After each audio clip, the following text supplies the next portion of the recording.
Hey everybody, and welcome to Looking at the Markets with David Modell. Sometimes people ask me about day trading. Should I quit my full-time job and start day trading? I would say for most people, don't do it. Keep your full-time job and try swing trading and or long-term investing.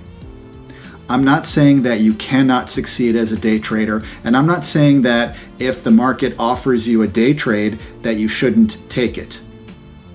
For example, if I buy a stock in the morning and it goes up 10% that same day, I'm going to take profits, and technically that's a day trade.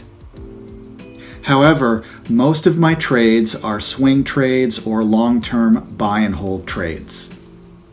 Sometimes people tell me that they want to quit their full-time job and go and trade or day trade instead, but day trading is a full-time job. You'll just be switching one full-time job for another full-time job.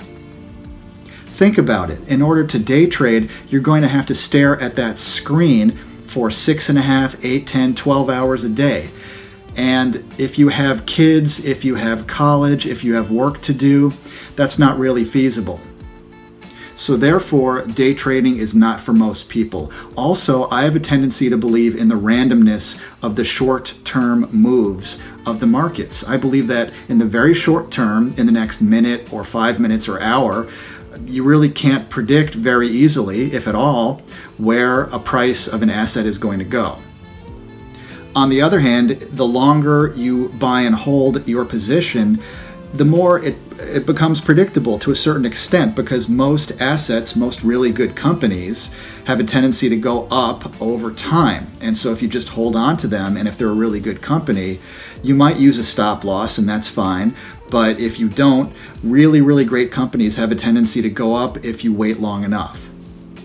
And so swing trading and long-term trading, I think, is great for people who are busy, too busy not to take on another full-time job, basically.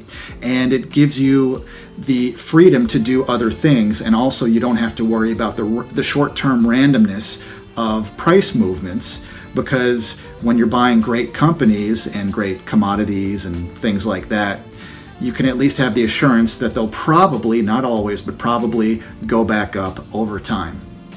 And so when I coach people, I generally start them with swing trading and possibly also some long-term buy and hold positions. And that way they can collect dividends if it's a stock that pays dividends.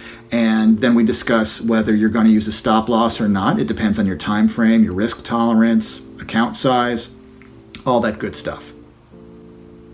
And in the end, at the end of the day, you have to make your own decisions. I cannot tell you what to do. All I can do is help people to make decisions for themselves, because everybody is different. So for most people, I would say you probably don't want to do a lot of day trading. You can look into it, but unless you have time to be watching the computer screen or the phone or whatever for many hours during the day, because remember, your entry and your exit points for day trading can come and go very quickly, and they can happen very suddenly, and you can lose a lot of money very quickly. I mean, if you have a stop loss in place, that can help you to avoid that, but still, you really need to be watching it constantly for opportunities to get in and to get out.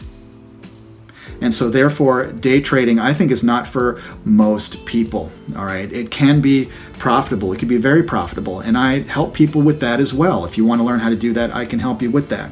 But again, for most people, if they don't know what their time frame is going to be, or if they have unrealistic expectations for what day trading they think is all about, then I have a tendency to start them off at least with some swing trading as well as some long-term buy and hold positions. So I hope I gave you something to think about. You have to decide your own time frame, decide how much time you're willing to spend on this, how much money you're willing to put into this. Keep your positions small, have your stop losses if you think those are something that you want to do, and if you're not going to have a stop loss, then have an exit plan, or decide that you're going to ride it out, but only if it's a really great company.